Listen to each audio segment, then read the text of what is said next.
Hello and welcome movie lovers. Hope you're doing well. In this video, we have brought for you. So, let's roll in. The story is set in the year 2054 on a distant, frozen planet. Mickey, the main character, is lying injured in a trench. His friend Timo arrives in a spaceship, shocked to see Mickey still breathing. But instead of helping, Timo just takes Mickey's flamethrower and leaves him behind. That's because Mickey's job is to die. Mickey isn't an ordinary human. He's a disposable clone. He's died 16 times before. This is his 17th body. Every time he dies, a company creates a new version of him. His memories are saved weekly and uploaded into the new clone, so he remembers everything like it just happened. Cloning like this is banned on Earth, but out here in space, it's a different story. People like Mickey are called expendables. They're used for dangerous missions. Missions where it doesn't matter if they survive. Their deaths are expected. Routine. One day, the scientists print Mickey 17, but something goes wrong. A wire in the machine snaps during the process, creating a glitch. Still, the scientists don't seem too worried. They've gotten used to this.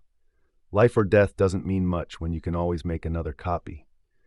Later, Mickey is sent outside the spaceship for what he's told is a repair mission, but he quickly figures out the truth. There's nothing wrong with the ship. They've sent him out there to see how much radiation a human body can handle. He realizes he's nothing but a lab rat in their twisted experiment. Back inside, the scientists laugh as they monitor his suffering. When Mickey collapses, they prepare to make another clone. They've only got 15 minutes to collect the data from his dying body. But how did Mickey end up like this? It all started 4 years ago on Earth. Mickey and Timo were best friends. Mickey borrowed money from some shady people, money that came from a brutal terrorist group. They tried to start a business, but it failed quickly. The debt collectors weren't patient. When Mickey and his group couldn't repay the loan, the thugs came after them with electric traps and special grenades. They dragged them to their boss, a sadistic gangster named Darius who enjoyed torturing people. Mickey knew that if they didn't come up with the money, they'd be torn apart, literally. That's when they made the desperate choice to escape Earth and join a mission to build a new human colony in space. Millions of people had signed up for this mission. The man in charge, Kenneth, was a failed politician with dangerous friends. He didn't win any elections, but he had the support of some very powerful criminals. He was determined to start this space mission at any cost. Timo, being a licensed pilot, barely, got in easily.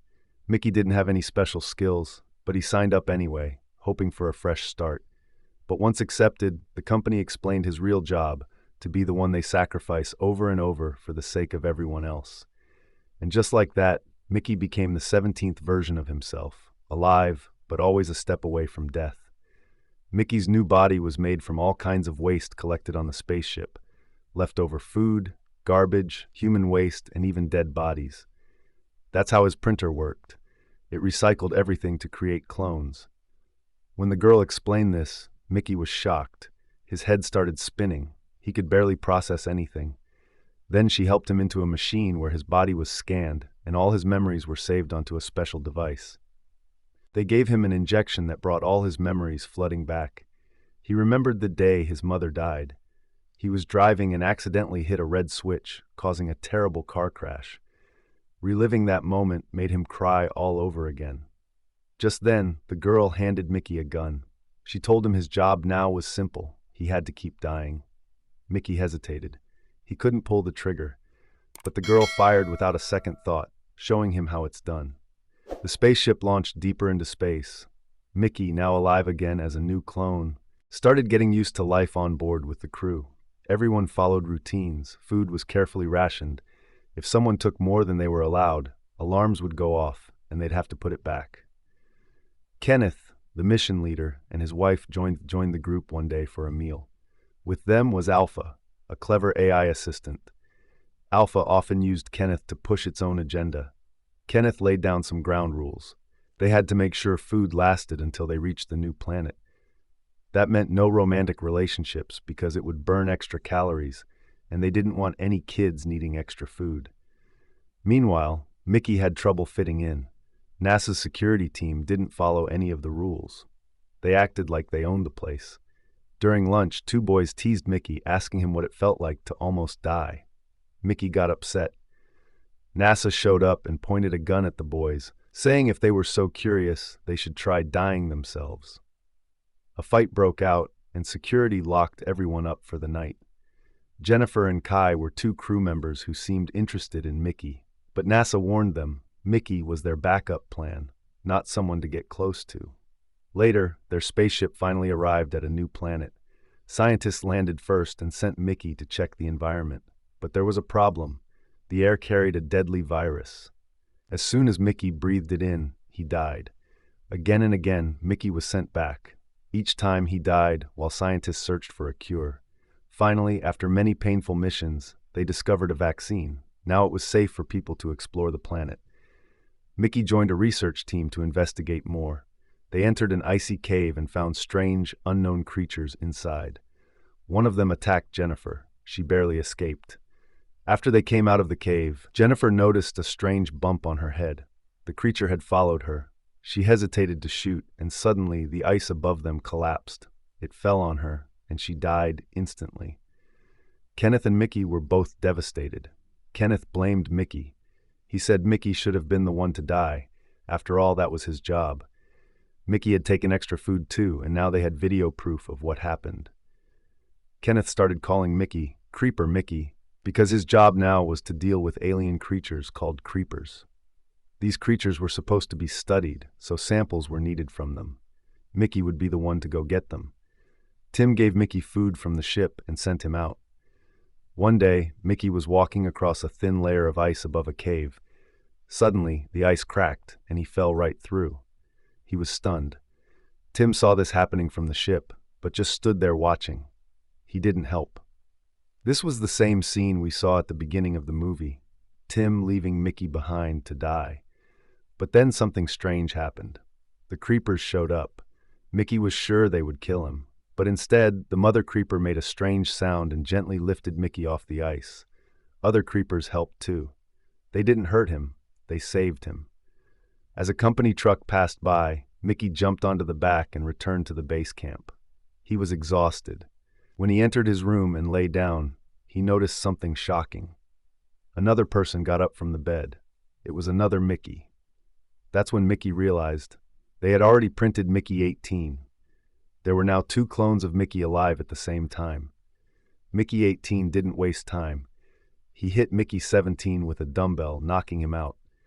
Then he tried to burn him and take him to the recycler. This led to a wild fight between Mickey 17 and Mickey 18. Just when things got intense, they heard footsteps and both hid. From their hiding spot, they saw Tim secretly selling a liquid drug called oxazepam to another crew member. Mickey 18 got furious. He blamed Tim for everything and started beating him up. Mickey 17 tried to stop the fight, but couldn't hold his own against his newer clone. That's when NASA, a character not the space agency, and G, the head of security, showed up. Mickey 17 quietly approached Tim and told him, "If you don't start telling the truth, I'll tell everyone about your drug deal." Feeling trapped, Tim confessed. He said what happened was a mistake. Mickey had fallen into the recycler by accident, and Tim panicked. Mickey forgave him and helped him up. Meanwhile, Mickey 17 was still hiding, and Mickey 18 went back to his room with NASA. Mickey 17 saw this and felt jealous. Things started getting tense. Later, Kenneth invited Mickey to dinner. Kenneth had created a type of organic meat, something very rare in space. He treated Mickey kindly and offered him a delicious meal. It was the first time someone was nice to Mickey in a while. As Mickey started eating, Kai entered and joined the conversation. But suddenly, Mickey began vomiting. It got serious fast. Scientists rushed in and gave him a painkiller injection. But the pain got worse. In a panic, Kenneth even pulled out a gun, thinking he might have to end Mickey's suffering. But Mickey shouted, "I'm fine, don't shoot," and slowly began to recover. Later, Kai took Mickey to her room. She wanted to spend some time alone with him. But Mickey, still confused, left and returned to his room. As soon as he walked in, NASA recognized him as Mickey 17. Turns out, someone named Dean had already told NASA everything. NASA had been juggling relationships with both Mickeys. She had numbered their lipsticks to keep track of private moments with each of them. Just then, Kai walked in and saw what was happening. She said, "What's going on here? Should I tell everyone the truth?" NASA tried to stop her, but Kai wasn't backing down. She then asked, "So who's number 17? And who's staying with you tonight, NASA?" NASA told everyone not to say anything. She said this wasn't a love triangle, it was just confusion between two versions of the same person. Meanwhile, the clones were watching TV. Kenneth was on a talk show, acting like a hero. Then Anne, during dinner, told Mickey the truth about Kenneth. She shared the painful things Kenneth had done to her. Hearing this, Mickey got very angry. He picked up a gun and marched straight to Kenneth. NASA, Kai, and Mickey 18 tried to stop him. Kenneth was performing some kind of act on stage. Mickey pointed the gun at him. Just then, a crew member grabbed Mickey's hand and told him not to shoot. Suddenly, something shocking happened. A small creeper popped out from a rock nearby. The room had been set up by Kenneth to trap the creeper. Everyone got busy chasing it. At one point, Mickey 7 caught the baby creeper by speaking its language. Dorothy saw this. She almost shot Kenneth, but NASA pushed her, and the bullet hit a rock instead. Then another small creeper attacked Kenneth. The team shot and killed the creeper, but its cry reached the mother creeper in the cave. Now things got worse. Mickey 17, Mickey 18, and NASA were all put in jail. Tim received an order from Darius, cut Mickey into pieces, and send a video to me. In return, he would release everyone. Tim came to the jail, planning to kill one of the Mickeys. But Mickey 17, NASA, and Mickey 18 teamed up. They fought the security guards. NASA used an electric knife on Tim. Then the head of security came and took them all to Kenneth. As they walked through the corridors, they saw something terrifying. The creepers had surrounded the base. They reached the lab. Alpha had made a solution from a creeper's tail. Kenneth was branding people like animals, including Anne, so they could be identified.